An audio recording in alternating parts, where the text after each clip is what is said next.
তো? হ্যাঁ বলো। কেমন সন্দেহ? কি অঞ্জলি, তুমি কাঁদছো কেন?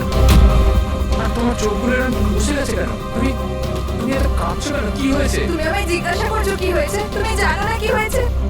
আমি কি করে জানবো কি হয়েছে? আমি তো এইমাত্র বাড়ি এলাম। রঞ্জন, তুমি পাগল হয়ে গেছো নাকি আমায় পাগল বানাচ্ছো? এত বড় ঘটনা ঘটে গেল আমাদের সাথে, তুমি এমন বিহেভ করছো যে যেন কিছু হয়নি। কি কি খেলা খেলছো তুমি? কি খেলা আরে আমি খেলছো তো তুমি? খেলা খেলছি না। কি তখন থেকে বলে চলেছো তুমি? রঞ্জন, কিছু ঘন্টা আগে তুমি তুমি ফোন করেছো। কি? ওই লাশটা টুকরো করে ওই টুকরোগুলোকে পুকুরে ফেলে দিয়েছো, আর তুমি এমন বিহেভ করছো যেন কিছু হয়নি। মনে করো তুমি কেন এমন বিহেভ করছো? অঞ্জলি, তোমার কি হয়েছে? কিছু নেশা করেছো নাকি তুমি? হ্যাঁ, পাগলের মতো কথা বলছো। আরে কি খুন, কি মারা, কি কি এসব? What wrong with you? এক মিনিট, তোমার জামায় রক্ত, তোমার জামাতে রক্ত, আর তোমার মাথায় চোট লেগেছিল, আর এইসব তুমি জামা পরে চেক করলে কোথায় গেল এইসব কিছু? কত রক্ত পাগল হয়ে লেগেছিল। গেছো তুমি? আজ সকালে এই জামাটা পরেই তো গিয়েছিলাম অফিসে। এখন টায়ার্ড হয়ে এত রাতে অফিস থেকে বাড়ি এসেছি, টেনশনে রয়েছে, তুমি উল্টো পাল্টা বলে যাচ্ছ, ইরিটেট করছো আমাকে। আর এইসব কি গল্প তৈরি করছো খুন টুনের? হ্যাঁ, রঞ্জন, রঞ্জন, ভালো করে মনে করো। হ্যাঁ, তুমি আমায় কল করেছিলে আর তুমি খুব ঘাবড়েছিলে। রঞ্জন, তুমি তুমি তুমি তুমি কাঁদছো কেন? সব ঠিক আছে তো? তখনই তুমি নিচে আসতে বলে, আর সাথে টুল বক্স আর পরিষ্কার করার কাপড়ও নিয়ে যেতে বলেছিলে। অঞ্জলি, রঞ্জন, এটা কি করে হলো? এত রক্ত, এই চোট, আর তুমি এইসব জিনিস কেন আমাকে আনতে বললে? অফিস থেকে গাড়ি করে বাড়ি আসছিলাম, তো রাস্তায় একটা মেয়ে আমার থেকে লিফট চাইলো। আমি ওর সাহায্য করতে গেলাম, তো আমার উপর হামলা করে দিল, আমার উপর। আর আমি নিজেকে বাঁচানোর জন্য আমি ওর খুন করে দিয়েছি। অঞ্জলি, আমাদের আমাদের এই লাশটাকে কোথাও একটা লুকাতেই হবে। ওই লাশটা আমরা শহরের বাইরে একটা পুকুরের কাছে নিয়ে গেলাম।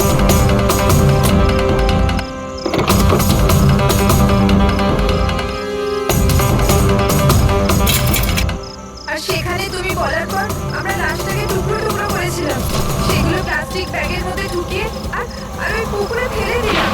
আর তারপরে তুমি আমার বাড়িতে ড্রপ করে দিলে, আর তুমি বলেছিলে যে তুমি একটু পরেই বাড়ি চলে আসবে। তুমি আমায় এটা বলতে চাইছো যে যাকে আমি চিন্তাই না আমি তার খুন করে দিয়েছি? হয় তুমি স্বপ্ন দেখছো, নয়তো তোমার মাথায় কিছু একটা চলছে, সেটা আমি জানি না। আর যদি তোমার কথায় একটু সত্যতা থাকে, can you prove it? I will.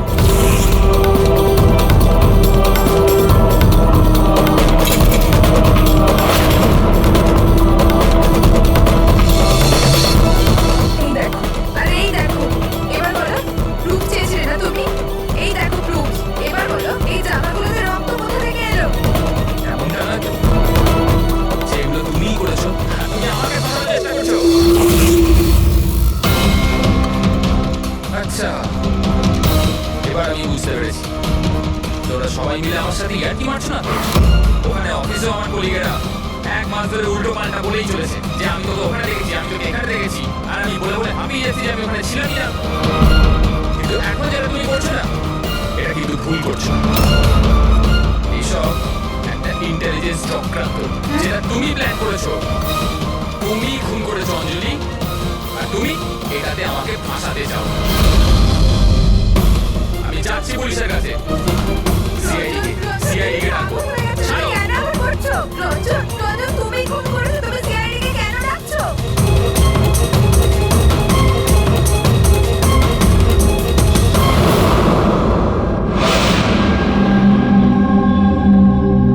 তার মানে আপনি বলতে চাইছেন যে আপনি আপনার স্বামী মানে এনার সাথে মিলে একটা মেয়ের লাশ এই শহরের বাইরে মানে একটা লেখে ফেলেছেন? হ্যাঁ স্যার, আমি এটাই বলছি, আর এই সব কিছু আমি ওর বলাতেই করেছি। কিন্তু আপনার স্বামী তো বলছেন এই কিছু জানেনই না। ইনফ্যাক্ট উনি আমাদের এখানে ডেকেছেন। স্যার, এই মহিলা সব উল্টো পাল্টা বলছে, আমাকে ফাঁসানোর চক্রান্ত হচ্ছে, আর কেউ তাতে জড়িত। উল্টোপাল্টা আমি নয়, উল্টোপাল্টা এ বলছে। প্রথমে নিজের দোষ ঢাকার জন্য আমাকে দিয়ে এই সব কিছু করিয়েছে, আর এখন এখন নিজেই না বলছে। স্যার, আমি আপনাকে সত্যি কথা বলছি। আমি বলেছিলাম না যে আমার হ্যাঁ, ওই একই রকম দেখতে লোকের কথা। যে আপনার বন্ধু অ্যালেক্সটা আপনার মতো দেখতে লোকের সঙ্গে দেখা করছে, কিন্তু এটা মনে হচ্ছে না যে আপনার এই গল্পটা সত্যি তো আমার কাল্পনিক বেশি লাগছে। স্যার এই লোকটা আপনাদের মিথ্যে বলছে, আমি সত্যি বলছি। ইনফ্যাক্ট আপনারা তো জানেনও না যে কি হয়েছিল। স্যার রঞ্জন আমাকে টুল বক্স আর একটা কাপড় নিয়ে নিচে পার্কিং এ ডেকেছিল, আর ওখানেও আমাকে বললো যে ও একটা মেয়েকে খুন করে ফেলেছে। সেখানে আমরা লাশের টুকরো করে জলে ফেলে দিয়েছিলাম। স্যার প্লিজ আমায় বিশ্বাস করুন স্যার, একই রকম দেখতে একটা লোক এরকম করছে, আর না হলে সবাই মিলে চক্রান্ত করছে যাতে আমাকে ফাঁসানো হচ্ছে। 1 মিনিট এক সময়ের জন্য চুপ থাকুন, আর আপনি আপনার গাড়ি চাবিটা দিন এখনই এই মুহূর্তে, আর এখান থেকে লিখে যাব। একবারে এনএসডি ফরেন্সিক ল্যাবে যান, তাহলে আমরা জেনে যাবো যে আপনাদের দুজনের মধ্যে কে সত্যি বলছে আর কে মিথ্যে বলছে।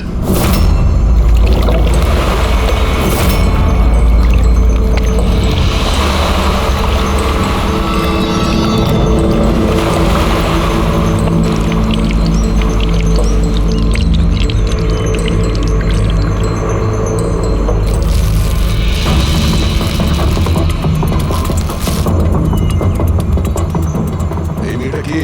স্যার আমি কি জানি, আপনি আমাকে কেন জিজ্ঞেস করছেন? যা কিছু জানার এর থেকে জানুন না। স্যার আমি এই মেয়েটাকে চিনি না, আমি জানি না একে, আমি একে মারিনি স্যার। আমি তো ওই সময় শুধু এই লোকটার হেল্প করছিলাম। আমি অনেক রাত অব্দি অফিসে ছিলাম স্যার, আপনি চাইলে সিসিটিভি ফুটেজ দেখতে পারেন। চিনের নিচে দেখো, টুপির নিচে স্টিচেস আছে, আর সেগুলো খুব বেশি পুরনো নয়, মনে হচ্ছে কিছুদিন আগেও আঘাত পেয়েছে।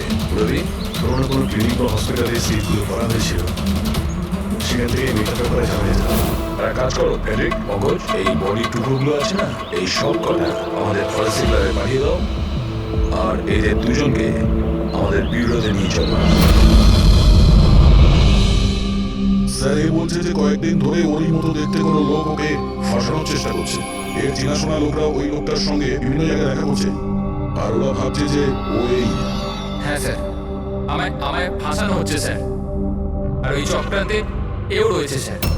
স্যার আপনি বলুন, আমি যদি এসব করতাম তাহলে আমি আপনাদের ফোন কেন করতাম?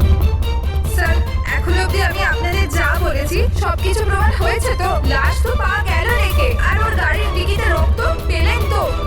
স্যার আপনি নিজেই বলুন, যখন এতটা সত্যি আমি বলেছি তাহলে এখন মিথ্যে আমি কেন বলবো? আমাকে ফাঁসানোর জন্য স্যার, আমি বলছি স্যার এটা চক্রান্ত স্যার, আমাকে ফাঁসানোর জন্য। ব্যাস ব্যাস, কে কি কাজ করেছে আর করেনি সেটার খোঁজ আমরা করব।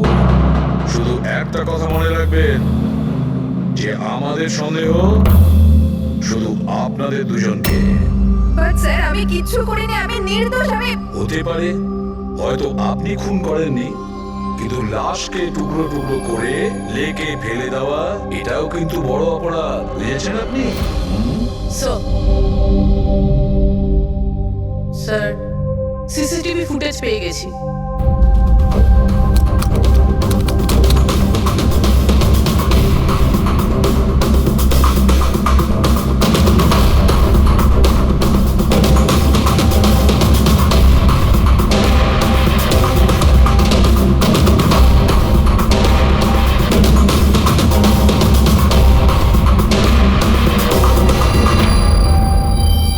এ তো খালি। কিন্তু স্যার আমি সত্যি কথা বলছি, আমায় বিশ্বাস করুন, আমি ছিলাম অফিসে।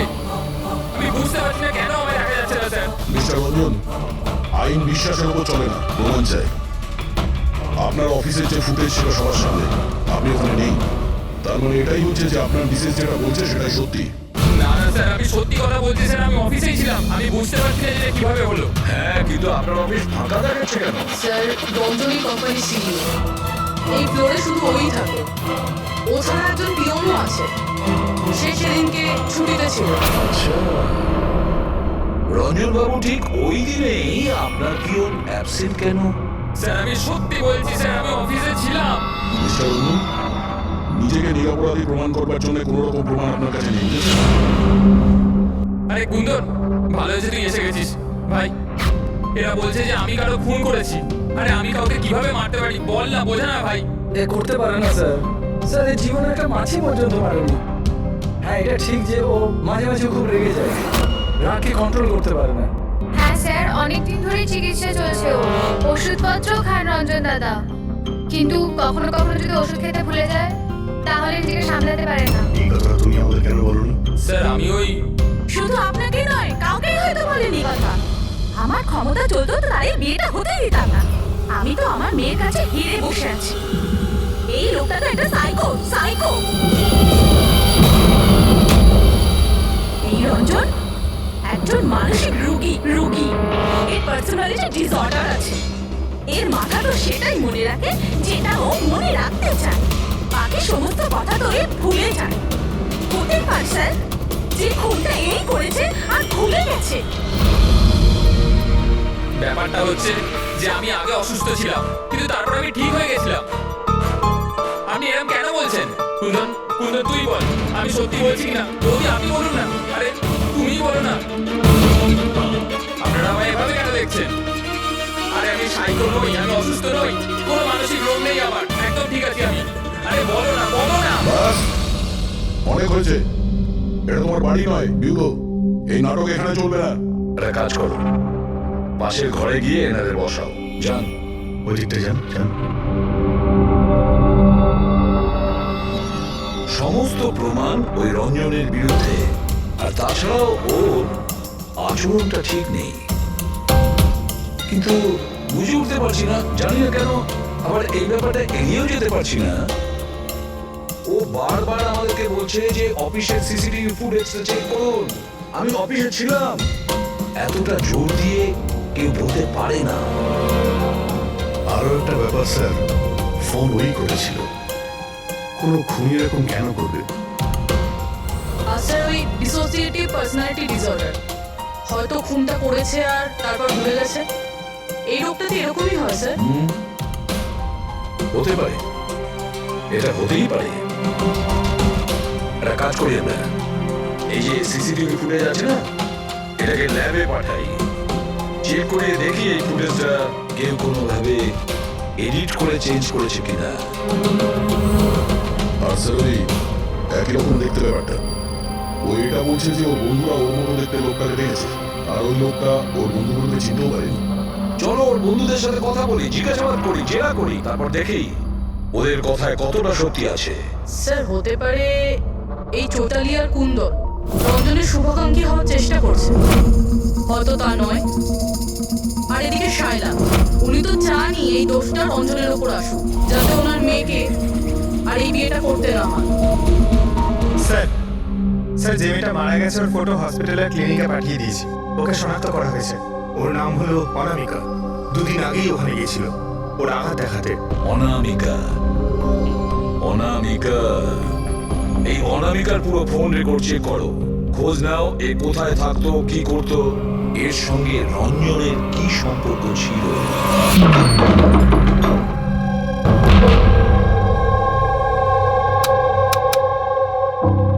স্যার, অনামিকা হসপিটালে এই অ্যাড্রেসটাই দিয়েছিল। এবার কি করি? দেখা যাক, কোনো প্রমাণ নিশ্চয়ই পাবো। একটু আশেপাশে দেখো কোনো প্রতিবেশী আছে কিনা।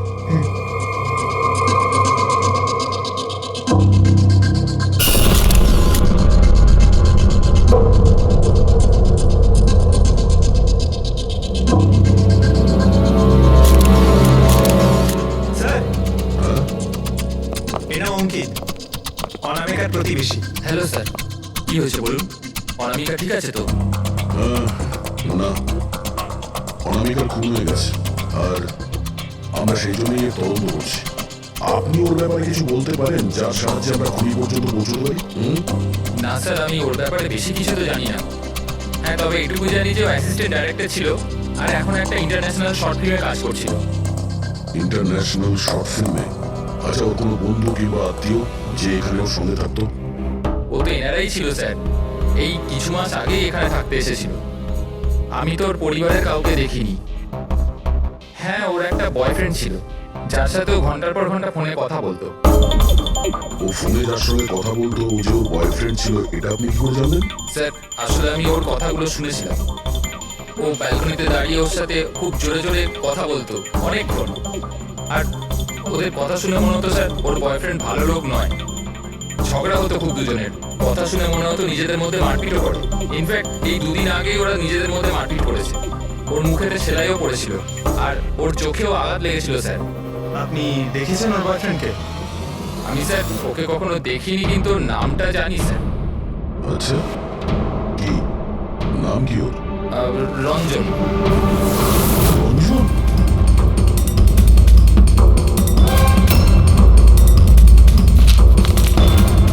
স্যার হ্যাঁ? এই দেখুন, এই অনামিকার পাসপোর্টে এই বার্সেলোনার ভিসা লাগানো রয়েছে। বার্সেলোনা? এটা স্পেনে যেতে চাইছিল নাকি? স্যার, অনামিকা স্পেন থেকে এসেছিল স্যার। আমি ওদের কথা শুনেছিলাম। স্যার, ও বিরক্ত হয়ে গেছিল রঞ্জনের জন্য। সারা জীবনের জন্য স্পেন ফিরে যেতে চাইছিল। স্যার আমার মনে হয় ওর খুন রঞ্জনই করেছে। ও চাইতো না যে ও স্পেনে চলে যাক।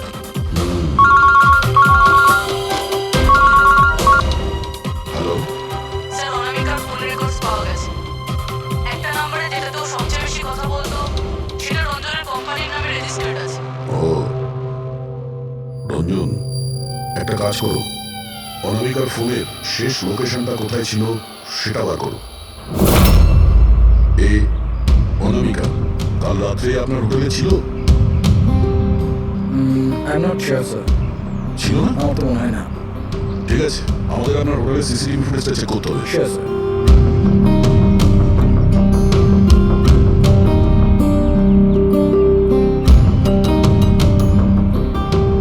এই তো অনামিকা।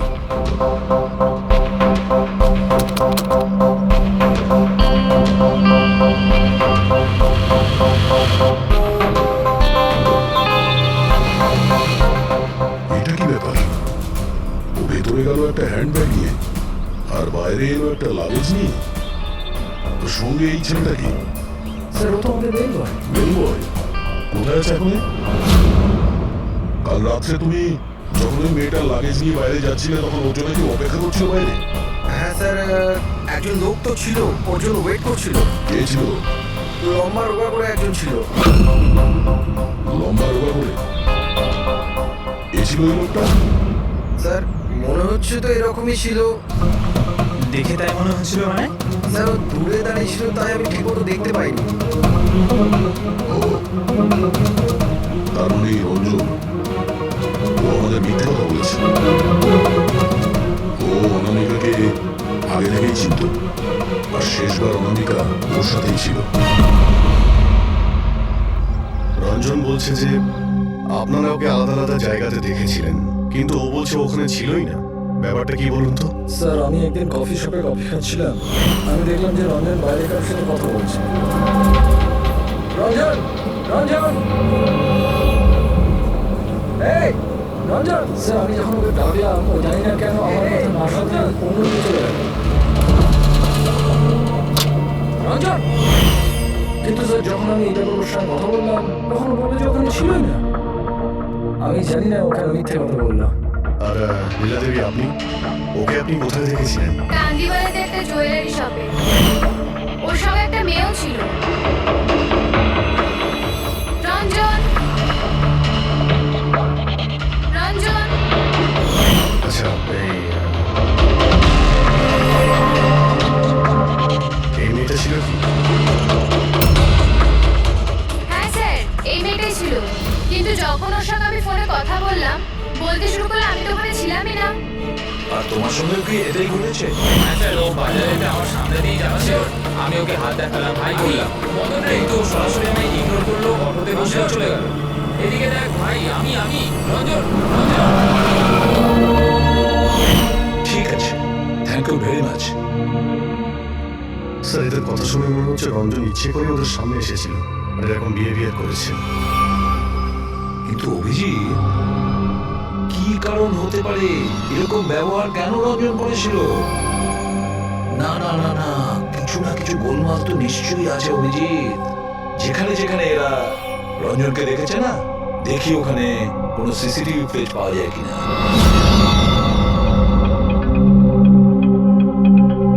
স্যার, এখানে দেখুন। হ্যাঁ সালুকে, বস কি পেলে? এই অস্ত্রের উপর আর কাপড়ে যে রক্ত পাওয়া গেছে সেটা অনামিকারই। মনে হচ্ছে অঞ্জলি সত্যি বলেছে। এটার ব্যবহার অনামিকাকে খুন করার জন্য আরো লাশটাকে লুকানোর জন্য করা হয়েছে। আচ্ছা, রঞ্জনের বিরুদ্ধে কোনো প্রমাণ? হ্যাঁ স্যার, রঞ্জনের ফিঙ্গারপ্রিন্টস পাওয়া গেছে। একটা তো এই টুল বক্সে আর দ্বিতীয়টা গাড়ির ডিকিতে, যেখানে অনামিকার রক্তও পাওয়া গিয়েছিল।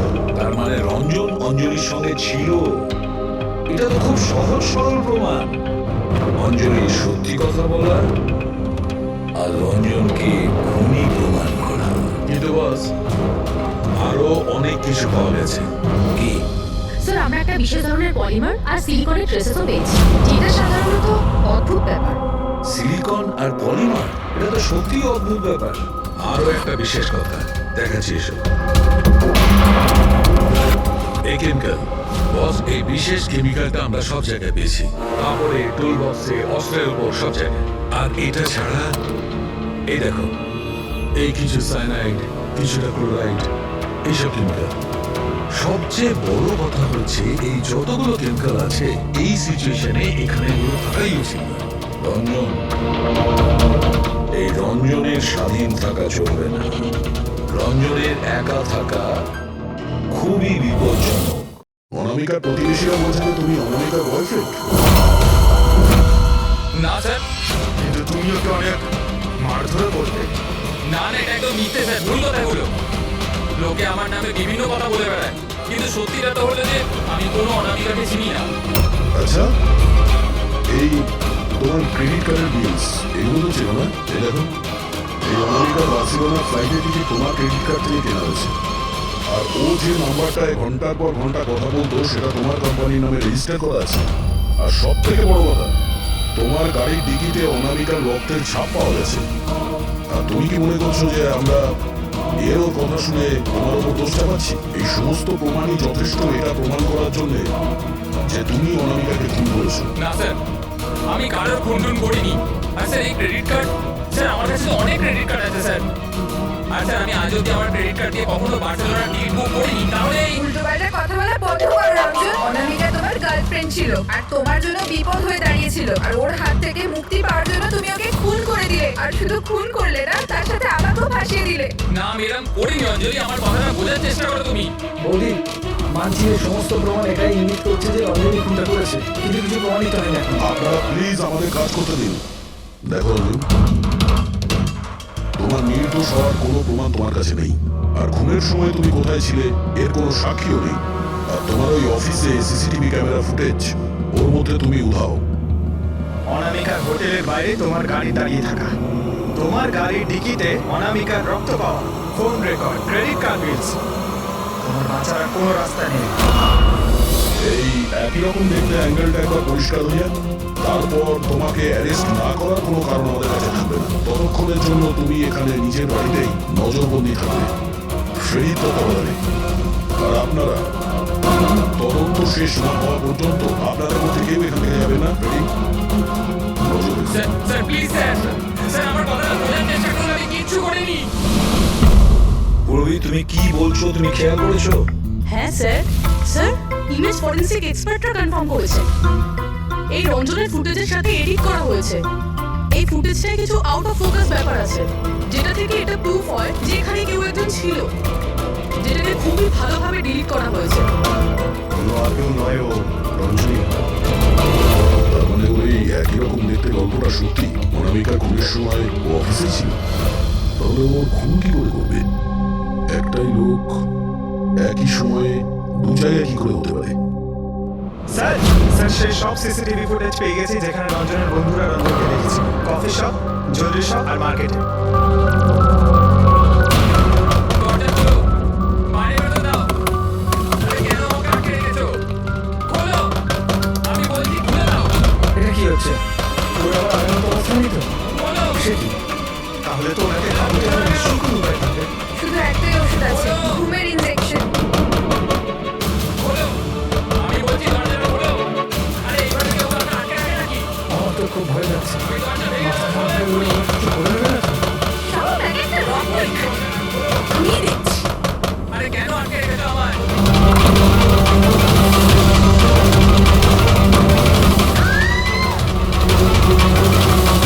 এই, রঞ্জন, দাঁড়াও বলছি।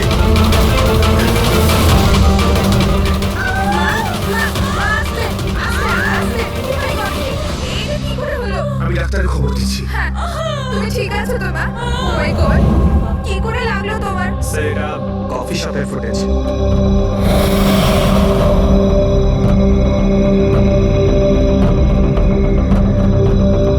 স্যার এবার জুয়েলারি শপ।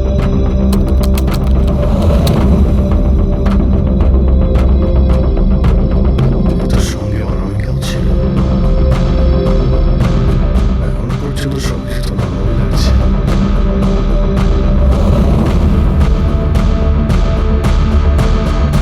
স্যার এবার মার্কেট প্লেস।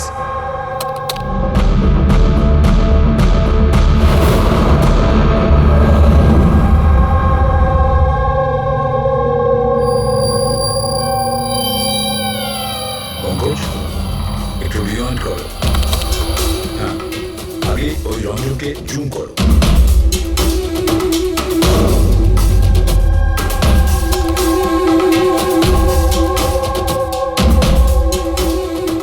এই দেখো, এর হাঁটা চলে একটু আলাদা। ও অন্য ধরনের জুতো পরে রয়েছে।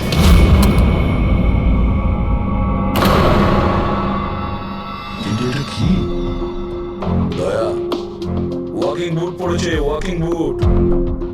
যার পায়ের হাড়ে কোনো প্রবলেম থাকে না সে ওই ওয়াকিং বুট পরে। কিন্তু রঞ্জনের পা তো একদমই ঠিকঠাক আছে। সেটাই তো, এটা তো হতেই পারে না। তাহলে ও কি? আচ্ছা ওকে বলো কি এখনই?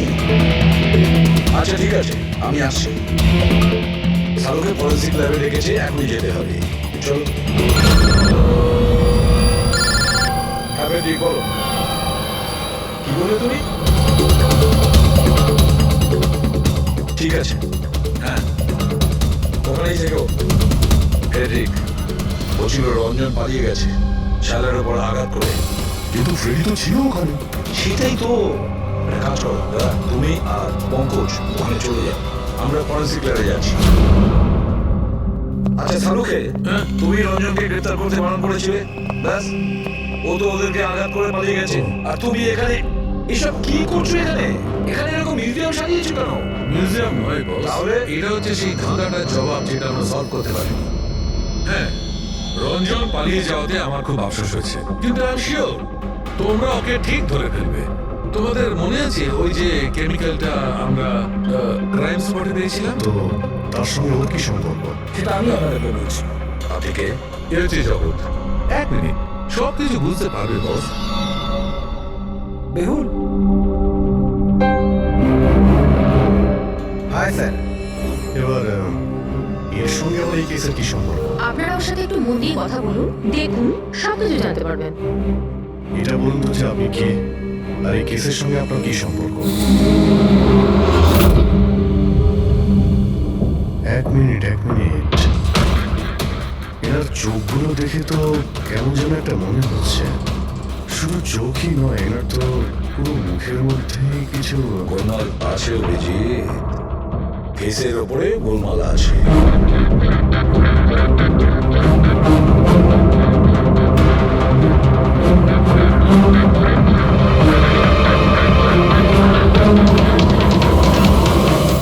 ও থ্যাংক ইউ বেহুল। এটা কি? আমি বলছি বস, ওই কেমিক্যালস যেটা ক্রাইম স্পটে পাওয়া গেছিল, আসলে ওই কেমিক্যালটা এই ধরনের মাস্ক আর নকল রক্ত তৈরি করতে কাজে লাগে। বিশেষ করে এই সিলিকন মাস্ক, যেটা ওই সিনেমাতে ব্যবহার হয়। সব থেকে বড় ব্যাপার হচ্ছে এর মধ্যে চোখের পাতা থাকে না, আর চোখের জন্য এখানে গর্ত একটা থাকে আসল মুখের মতো, যাতে যে এটা পড়বে তার আসল চোখটা এই গর্ত থেকে বেরিয়ে এসে যাতে ও দেখতে পায়। আর স্যার, এটাকে বানানো কিন্তু অত সহজ নয়। হাই কোয়ালিটি সিলিকন আর পারদর্শী লোকই এটা বানাতে পারে। লেটেস্ট টেকনিকের জন্য স্যার, এটা যে পড়বে তার যে মুখের ভাব, সেটাই মাস্কে ফুটে উঠবে। এর থেকে তো একটা কথা পরিষ্কার অভিজিৎ, কেউ রঞ্জনের মতো দেখতে হুবহু একটা মুখোশ বানিয়েছে, একটা মাস্ক বানিয়েছে। রঞ্জনের মতো হাইটের কেউ ওই মুখের মতো কোনো মাস্ক বানিয়েছিল, আর লোকে তার বোকা বানাচ্ছিল। আর সেই জন্যই সবাইকে দূর থেকে দেখা দিয়েছিল, কারণ যদি কাছে আসতো তাহলে সবাই বুঝে যেত কোনো মাস্ক পরে আছে। আর স্যার অঞ্জলি, ও ও তোর সাথেই ছিল, ওর সাথে কথাও হয়েছে, ওর সাথে লাশটা লুকোনোর চেষ্টা করেছে। ওর মুখে রক্ত লেগেছিল আর ওখানে লাশগুলোকে কাটছিল আর লুকিয়ে রাখার চেষ্টাও করেছিল, তাই হয়তো তাড়াহুড়োতে কোনো খেয়ালই করেনি। আর তাছাড়াও এই যে একই রকম দেখতে না, নিশ্চয়ই ওর পায়ের হাড়ে ওর প্রবলেম ছিল, তাই ও ওয়াকিং বুট পরেছিল। আর এই মাস্ক তৈরি করাও এত সহজ নয়। স্যার, এই মাস্ক ফিল্ম প্রজেক্টেই কাজে লাগে। হ্যাঁ, তবে এটুকু জানি যে ও অ্যাসিস্ট্যান্ট ডাইরেক্টর ছিল আর এখন একটা ইন্টারন্যাশনাল শর্ট ফিল্মে কাজ করছে। স্যার, দয়া বলছিল যে অনামিকা ও নাকি কোনো ইন্টারন্যাশনাল শর্ট ফিল্মে কাজ করছিল। ওর পক্ষে এগুলো করা তো খুবই সহজ। তার মানে ও রঞ্জনের গার্লফ্রেন্ড ছিল না, ওকে নিজেরই খুনে ফাঁসানোর চেষ্টা করেছিল। সেই জন্যই ও ভেলভারকে গাড়ি উঠতে নিয়ে গিয়েছিল। সে নিজের প্রতিবেশীর সামনে রঞ্জনের সাথে ফোনে কথা বলার নাটক করেছিল। মানলাম, ওই আমি মানলাম, কিন্তু কেউ নিজের মৃত্যুর ষড়যন্ত্র নিজে কেন করবে? মানে আমি বলতে চাচ্ছি, অনামিকা তার নিজের মৃত্যু কেন নিজে ডেকে আনবে? না না না না, কিছু তো একটা গোলমাল আছেই। কেউ তো একজন আছে যে অনামিকাকে শিখন্ডি খাড়া করেছে, আর সেই পুরো কেসটার মাস্টার মাইন্ড, বুঝেছো? আপনাদের মাথা খারাপ আছে? ফ্রেডি ইঞ্জেকশন নেওয়ার জন্য ভেতরে আছে আর তোমরা ওই লোকটাকে ছেড়ে দিলে। আমরা তোকে পালাতে দিইনি, আমরা কি দরজা খোলার কি দরকার ছিল? ওই লোকটা যে মানসিক অবস্থা নিয়ে এখান থেকে পালিয়ে আছে, কে জানে কার সাথে কি করবে। শায়লা দেবীর উপর হামলা করেই দিয়েছে। স্যার, একটা কথা বুঝতে পারলাম না, ওরা তোমাদের দুজনের সামনে থেকে পালালো আর তোমরা ধরতে পারলে না ওদের? স্যার, আমরা খুব ভয় পেয়ে গেছিলাম আর সব কিছু এত তাড়াতাড়ি হলো। স্যার, আমরা যদি মাঝখানে আসতাম তাহলে আমাদের উপর হামলা করতে পারতাম না স্যার। হ্যাঁ, যেমনভাবে আন্টিকে হামলা করেছিল আমাদেরও করতে তাহলে। এক মিনিট, শায়লা দেবীর উপর হামলা? কিন্তু কিভাবে? ওর কাছে অস্ত্র কি করে এলো? এখানে তো কোনো অস্ত্র ছিল না, আমরা সমস্ত অস্ত্র সরিয়ে দিয়েছিলাম। হ্যাঁ স্যার, শুধু ঘরে কেন, কিচেনেও সবজি কাটার কোনো ছুরি পর্যন্ত নেই।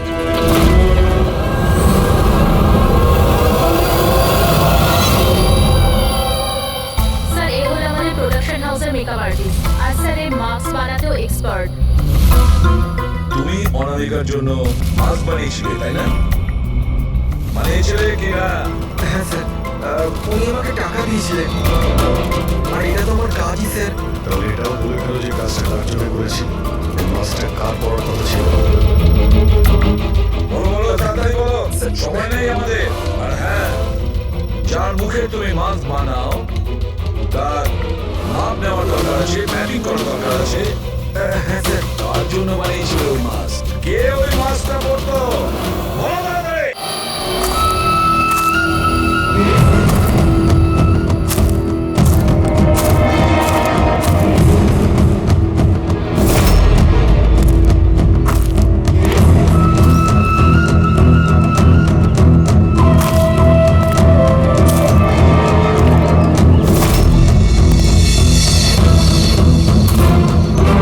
কে তুমি? হ্যাঁ, কে তুমি? কি চাও? কেন আমাকে বেঁধে রেখেছো? আমার তো মনে হয়েছিল আমাকে দেখে তুমি খুব খুশি হবে, কারণ আমি তো হচ্ছি সে যাকে তুমি খুঁজে চলেছ। তোমারই আর এক রূপ। কিন্তু তোমার মুখ তো আমার সাথে মেলে না। কারণ এটাই, আমি তোমার মতো মুখের হাত করে নেই এখন। নাহলে তুমি আমাকে চিনতে পারতে না যে আসল তুমি না আমি। আরেকটা কথা, আমি তোমার আওয়াজে কথাও বলতে পারি। কিন্তু তুমি এমন কেন করছো? যাতে অনামিকার খুনের জন্য তোমার জেল হয়ে যায়। কিন্তু আমার তোমার সাথে কি শত্রুতা? আমি তো তোমাকে চিনি অব্দি না। ওসব জেনে তুমি কি করবে? এখন তো শুধু এইটুকুনি জেনে রাখো যে আমার এত পরিশ্রমে এআইডি লোকেরা চোট ঢেলে দিয়েছে, আর আমার কাছে শুধুমাত্র এখন একটাই রাস্তা বাকি আছে, যে তোমাকে আমি ফিরে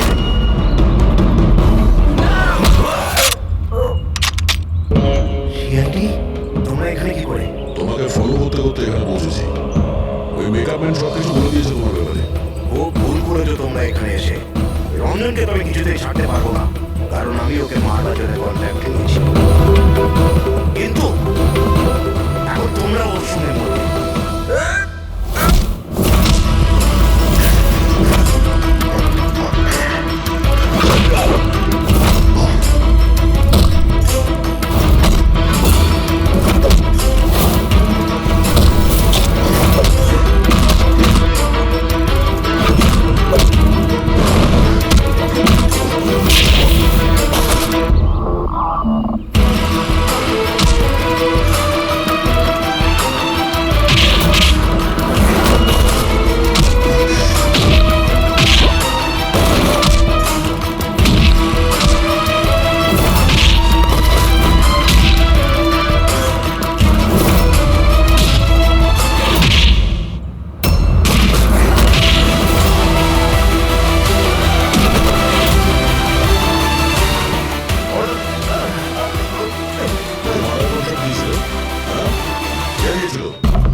আমায় ক্ষমা করে দাও মা। তোমার মতের বিরুদ্ধে গিয়ে বিয়ে করে আমি অনেক বড় ভুল করে ফেলেছি। কখনো ভাবতেও পারিনি যে ও এসব করতে পারে। রঞ্জন কোথায়? ওকে পেলেন না আপনারা? পাওয়া গেছে রঞ্জনকে। আপনারা সবাই এটা জেনে হয়তো অবাক হলেন যে রঞ্জন নির্দোষ। এটা আপনারা কি বলছেন? কোন রঞ্জনই করেছে? একদম না, রঞ্জন খুন করেনি। খুন করেছে আপনাদের মধ্যেই কেউ একজন। আমরা? কিন্তু আপনি তো জানেন যে এই সবার উপস্থিতিতেই রঞ্জন আমাকে আঘাত করেছে। কি করে করলো? মানে কোন জিনিস দিয়ে আপনার উপরে আক্রমণ করেছিলেন? আমি বলেছিলাম না যে ও ছুরি দিয়ে আমাকে আঘাত করেছিল।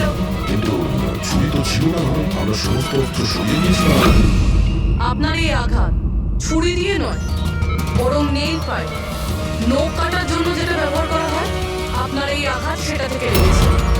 মনে হচ্ছে উনি এখনো কনফিউজড। কোনো ব্যাপার নয়, ওনাকে আমরা সাহায্য করছি। ফ্রেডি,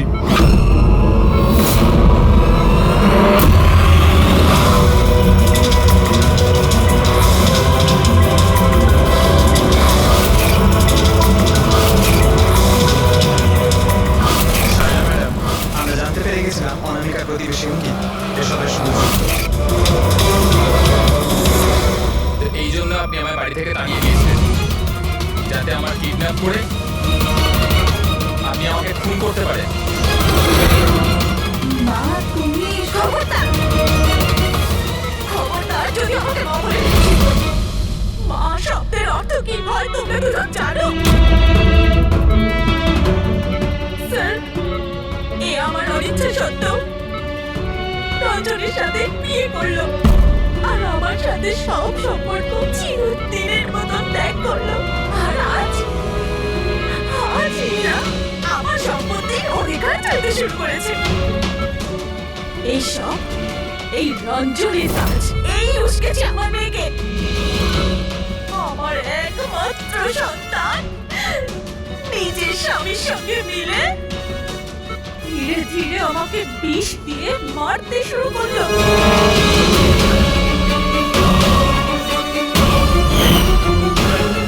দুবোটা তাড়াতাড়ি করো অঞ্জলি, এটা নিয়ে গিয়ে মায়ের ঘরে রেখে দাও, যাও।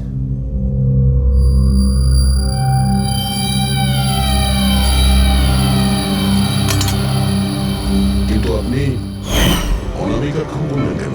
ওর কোনো দোষ ছিল না, কিন্তু আমার কাউকে তো একটা দরকার ছিল এই সব কিছু করার জন্য।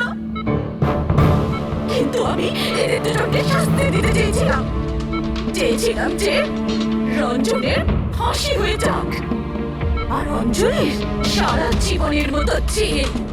শারদা দেবী, এদের প্রতি আপনার ঘৃণা আপনাকেও এদেরই মতন অপরাধী বানিয়েছে। এদের দুজনের তো শাস্তি হবেই। আপনার প্রাণ নেওয়ার চেষ্টা করেছে বলে, কিন্তু আপনারও কঠোর থেকে কঠোরতম শাস্তি হবে অনামিকাকে খুন করার অপরাধে।